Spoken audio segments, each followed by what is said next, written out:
जय श्री राम। तीसरा अध्याय। माघ मास में रामायण श्रवण का फल, राजा सुमति और सत्यवती के पूर्व जन्म का इतिहास। सनत कुमार ने कहा, ब्रह्मर्षि नारद जी, आपने यह अद्भुत इतिहास सुनाया है। अब रामायण के महात्म्य का पुनः विस्तार पूर्वक वर्णन कीजिए। आपने कार्तिक मास में रामायण के श्रवण की महिमा बताई, अब कृपा पूर्वक दूसरे मास का महात्म्य बताइए। मुने, आपके वचनामृत से किसको संतोष नहीं होगा। नारद जी ने कहा, महात्माओं, आप सब लोग निश्चय ही बड़े भाग्यशाली और कृतकृत्य है, इसमें संशय नहीं है, क्योंकि आप भक्ति भाव से भगवान श्री राम की महिमा सुनने के लिए उद्यत हुए हैं। ब्रह्मवादी मुनियों ने भगवान श्री राम के महात्म्य का श्रवण पुण्यात्मा पुरुषों के लिए परम दुर्लभ बताया है। महर्षियों, अब आप लोग एक विचित्र पुरातन इतिहास सुनिए, जो समस्त पापों का निवारण और संपूर्ण रोगों का विनाश करने वाला है। पूर्व काल की बात है। द्वापर में सुमति नाम से प्रसिद्ध एक राजा हो गए हैं। उनका जन्म चंद्रवंश में हुआ था। वे श्री संपन्न और सातों द्वीपों के एकमात्र सम्राट थे। उनका मन सदा धर्म में ही लगा रहता था। वे सत्यवादी तथा सब प्रकार की संपत्तियों से सुशोभित थे। सदा श्री राम कथा के सेवन और श्री राम की समाराधना से संलग्न रहते थे। श्री राम की पूजा अर्चना में लगे रहने वाले भक्तों की वे सदा सेवा करते थे। उनमें अहंकार का नाम भी नहीं था। वे पूज्य पुरुषों के पूजन में तत्पर रहने वाले समदर्शी और सद्गुण संपन्न थे। राजा सुमति समस्त प्राणियों के हितैषी, शांत, कृतज्ञ और यशस्वी थे। उनकी परम सौभाग्यशालिनी पत्नी भी समस्त शुभ लक्षणों से सुशोभित थी। उसका नाम सत्यवती था। वह प्रतिव्रता थी, पति में ही उसके प्राण बसते थे। वे दोनों पति पत्नी सदा रामायण के ही पढ़ने और सुनने में संलग्न रहते थे। सदा अन्न का दान करते और प्रतिदिन जलदान में प्रवृत्त रहते थे। उन्होंने असंख्य पोखरों, बगीचों और बावड़ियों का निर्माण कराया था। महाभाग राजा सुमति भी सदा रामायण के ही अनुशीलन में लगे रहते थे। वे भक्ति भाव से भावित हो रामायण को ही बाँचते और सुनते थे। इस प्रकार वे धर्मज्ञ नरेश सदा श्री राम की आराधनाओं में ही तत्पर रहते थे। उनकी प्यारी पत्नी सत्यवती भी ऐसी ही थी। देवता भी उन दोनों दंपति की सदा भूरी भूरी प्रशंसा करते थे। एक दिन उन त्रिभुवन विख्यात धर्मात्मा राजा रानी को देखने के लिए विभांडक मुनि अपने बहुश्य से शिष्यों के साथ वहां आए। मुनिवर विभांडकों को आया देखकर राजा सुमति को बड़ा सुख मिला। वे पूजा की विस्तृत सामग्री साथ ले पत्नी सहित उनकी अगवानी के लिए गए। जब मुनि का अतिथि सत्कार संपन्न हो गया और वे शांत भाव से आसन पर विराजमान हो गए, उस समय अपने आसन पर बैठे हुए भूपाल ने में मुनि से हाथ जोड़कर कहा। राजा बोले, भगवान, आज आपके शुभागमन से मैं कृतार्थ हो गया, क्योंकि श्रेष्ठ पुरुष संतों के आगमन को सुखदायक बताकर उसकी प्रशंसा करते हैं। जहाँ महापुरुषों का प्रेम होता है, वहाँ सारी संपत्तियाँ अपने आप उपस्थित हो जाती है। वहाँ तेज, कृति, धन और पुत्र सभी वस्तुएं उपलब्ध होती है, ऐसा विद्वान पुरुषों का कथन है। मुने, प्रभो, जहाँ संत महात्मा बड़ी कृपा करते हैं, वहाँ प्रतिदिन कल्याणमय साधनों की वृद्धि होती है। ब्राह्मण, जो अपने मस्तक पर ब्राह्मणों का चरणोदक धारण करता है, उस पुण्यात्मा पुरुष ने सब तीर्थों में स्नान कर लिया है, इसमें संशय नहीं है। शांत स्वरूप महर्षि, मेरे पुत्र, पत्नी और सारी संपत्ति आपके चरणों में समर्पित है। आज्ञा दीजिए, हम आपकी क्या सेवा करें। ऐसी बातें कहते हुए राजा सुमति की ओर देखकर मुनीश्वर भांडक बड़े प्रसन्न हुए और उन्होंने अपने हाथ से राजा का स्पर्श करते हुए कहा। ऋषि बोले, राजन, तुमने जो कुछ कहा वह सब तुम्हारे कुल के अनुरूप है। जो इस प्रकार विनय से झुक जाते हैं, वे सब लोग परम कल्याण के भागी होते हैं। भूपाल, तुम सन्मार्ग पर चलने वाले हो। मैं तुम पर बहुत प्रसन्न हूँ, महाभाग तुम्हारा कल्याण हो। मैं तुमसे जो कुछ पूछता हूँ उसे बताओ। यद्यपि भगवान श्री हरि को संतुष्ट करने वाले बहुत से पुराण भी थे जिनका तुम पाठ कर सकते थे, तथापि उस माघ मास में सब प्रकार से प्रयत्नशील होकर तुम जो रामायण के ही पारायण में लगे हुए हो, और तुम्हारी यह साध्वी पत्नी भी सदा जो श्री राम की आराधना में रत रहती है, इसका क्या कारण है? यह वृतांत यथावत रूप से मुझे बताओ। राजा ने कहा, भगवान सुनिए, आप जो कुछ पूछते हैं वह सब मैं बता रहा हूँ। मुने, हम दोनों का चरित्र संपूर्ण जगत के लिए आश्चर्यजनक है।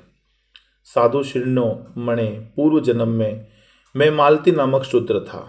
सदा कुमार्ग पर ही चलता और सब लोगों के अहित साधन में ही संलग्न रहता था। दूसरों की चुगली खाने वाला, धर्मद्रोही, देवता संबंधी द्रव्य का अपहरण करने वाला तथा महापातियों के संसर्ग में रहने वाला था। मैं देव संपत्ति से ही जीविका चलाता था। गोहत्या, ब्राह्मण हत्या और चोरी करना यही अपना धंधा था। मैं सदा दूसरे प्राणियों की हिंसा में ही लगा रहता था। प्रतिदिन दूसरों से कठोर बातें बोलता, पाप करता और वेश्याओं में आसक्त रहता था।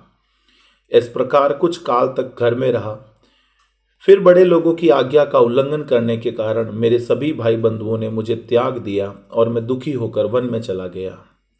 वहां प्रतिदिन मृगों का मांस खाकर रहता था और कांटे आदि बिछाकर लोगों के आने जाने का मार्ग अवरुद्ध कर देता था। इस तरह अकेला बहुत दुख भोगता हुआ मैं उस निर्जन वन में रहने लगा। एक दिन की बात है, मैं भूखा प्यासा थका मांदा निद्रा से झूमता हुआ एक निर्जन वन में आया। वहां देव योग से वशिष्ठ जी के आश्रम पर मेरी दृष्टि पड़ी। उस आश्रम के निकट एक विशाल सरोवर था जिसमें हंस और कारंडव आदि जल पक्षी छा रहे थे। मुनीश्वर वह सरोवर चारों ओर से वन्य पुष्प समूहों द्वारा आच्छादित था। वहां जाकर मैंने पानी पिया और उसके तट पर बैठकर अपनी थकावट दूर की। फिर कुछ वृक्षों की जड़ें उखाड़कर उनके द्वारा अपनी भूख बुझाई। वशिष्ठ के उस आश्रम के पास ही मैं निवास करने लगा। टूटी फूटी स्फटिक शिलाओं को जोड़कर मैंने वहां दीवार खड़ी की। फिर पत्तों, तिनकों और काष्ठों द्वारा एक सुंदर घर बना लिया। उसी घर में रहकर मैं व्याधों की वृत्ति का आश्रय ले नाना प्रकार के मृगों को मारकर उन्हीं के द्वारा 20 वर्षों तक अपनी जीविका चलाता रहा। तदनंतर मेरी ये साध्वी पत्नी वहां मेरे पास आई। पूर्व जन्म में इसका नाम काली था। काली निषाद कुल की कन्या थी और विंध्य प्रदेश में उत्पन्न हुई थी। उसके भाई बंधुओं ने उसे त्याग दिया था। वह दुख से पीड़ित थी। उसका शरीर वृद्ध हो चला था। ब्राह्मण वह भूख प्यास से शिथिल हो गई थी और इस सोच में पड़ी थी कि भोजन का कार्य कैसे चलेगा। देवयोग से घूमती घामती वह उसी निर्जन वन में आ पहुंची जिसमें मैं रहता था। गर्मी का महीना था। बाहर इसे धूप सता रही थी और भीतर मानसिक संताप अत्यंत पीड़ा दे रहा था। इस दुखिनी नारी को देखकर मेरे मन में बड़ी दया आई। मैंने इसे पीने के लिए जल और खाने के लिए मांस और जंगली फल दिए। ब्राह्मण काली जब विश्राम कर चुकी तब मैंने उससे उसका यथावत वृतांत पूछा। महामुने, मेरे पूछने पर उसने जो अपने जन्म कर्म निवेदन किए थे उन्हें बताता हूँ, सुनिए। उसका नाम काली था। वह निषाद कुल की कन्या थी। विद्वन उसके पिता का नाम दाम्भिक या दाविक था। वह उसी की पुत्री थी और विंध्य पर्वत पर निवास करती थी। सदा दूसरों का धन चुराना और चुगली खाना ही उसका काम था। एक दिन उसने अपने पति की हत्या कर डाली, इसलिए भाई बंधुओं ने उसे घर से निकाल दिया। ब्राह्मण इस तरह परित्यक्ता काली उस दुर्गम और निर्जम वन में मेरे पास आई। उसने अपनी सारी करतूतें मुझे इसी रूप में बताई थी। मुने, तब वशिष्ठ जी के उस पवित्र आश्रम के निकट मैं और काली दोनों पति पत्नी का संबंध स्वीकार करके रहने और मांसाहार से जीवन निर्वाह करने लगे। यदि एक दिन हम दोनों जीविका के निमित्त कुछ उद्यम करने के लिए वहां वशिष्ठ जी के आश्रम पर गए। महात्मन, वहां देवर्षियों का समाज जुटा हुआ था। वही देखकर हम लोग उधर गए थे। वहां माघ मास में प्रतिदिन ब्राह्मण लोग रामायण का पाठ करते दिखाई देते थे। उस समय हम लोग निराहार थे और पुरुषार्थ करने में समर्थ होकर भी भूख प्यास से कष्ट पा रहे थे। अतः बिना इच्छा के ही वशिष्ठ जी के आश्रम पर चले गए थे। फिर लगातार 9 दिनों तक भक्तिपूर्वक रामायण की कथा सुनने के लिए हम दोनों वहां जाते रहे। मुने उसी समय हम दोनों की मृत्यु हो गई। हमारे उस कर्म से भगवान मधुसूदन का मन प्रसन्न हो गया था, अतः उन्होंने हमें ले आने के लिए दूत भेजे। वे दूत हम दोनों को विमान में बिठाकर भगवान के परम पद उत्तम धाम में ले गए। हम दोनों देवाधिदेव चक्रपाणि के निकट जा पहुंचे। वहां हमने जितने समय तक बड़े बड़े भोग भोगने थे वह बता रहे हैं। सुनिए, कोटि सहस्त्र और कोटि शत युगों तक श्री राम धाम में निवास करके हम लोग ब्रह्मलोक में आए। वहां भी उतने ही समय तक रहकर हम इंद्रलोक में आ गए। मुनिश्रेष्ठ, इंद्रलोक में भी उतने ही काल तक परम उत्तम भोग भोगने के पश्चात हम क्रमशः इस पृथ्वी पर आए हैं। यहाँ भी रामायण के प्रसाद से हमें अतुल संपत्ति प्राप्त हुई है। मुने, अनिच्छा से रामायण का श्रवण करने पर भी हमें ऐसा फल प्राप्त हुआ है। धर्मात्मन, यदि 9 दिनों तक भक्ति भाव से रामायण की अमृतमयी कथा सुनी जाए तो वह जन्म, जरा और मृत्यु का नाश करने वाली होती है। विप्रवर, सुनिए, विवश होकर भी जो कर्म किया जाता है वह रामायण के प्रसाद से परम महान फल प्रदान करता है। नारद जी कहते हैं, यह सब सुनकर मुनीश्वर विभांडक राजा सुमति का अभिनंदन करके अपने तपोवन को चले गए। विप्रवो, अतः आप लोग देवादिदेव चक्रपाणि भगवान श्री हरि की कथा सुनिए। रामायण कथा कामधेनु के समान अभिष्ट फल देने वाली बताई गई है। माघ मास के शुक्ल पक्ष में प्रयत्न पूर्वक रामायण की नवाह कथा सुननी चाहिए। वह संपूर्ण धर्मों का फल प्रदान करने वाली है।